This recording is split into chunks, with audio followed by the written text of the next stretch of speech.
The topic of today's video is how to use the Cal AI app to track your calories.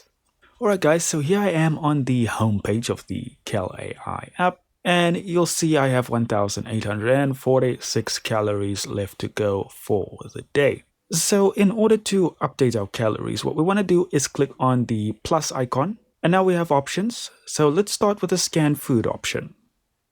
So here you can see the prerequisites. So make sure to take pictures of the whole bowl of food so it can sort of try and guess what's all in there. It's not going to be 100% accurate on something like this, but you will notice that once you're actually in, you can scan the barcode of the item, but even better, you can scan the food label of the items, which will probably give you a better breakdown of what is actually inside, as well as being able to upload pictures from your gallery.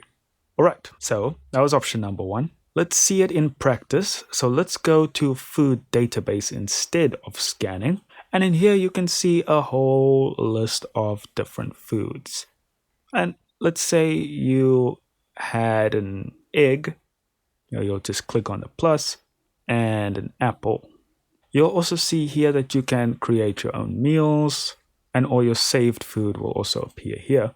But now that we've logged some food, let's go back out of here. You'll see here my calories left have changed, and you can see what I've recently eaten here and their caloric intake. And that's pretty much how you do it, guys. Just go to the plus and keep adding whatever you eat throughout the day. Thank you so much for watching. Do consider liking and subscribing, and I'll see you in the next video.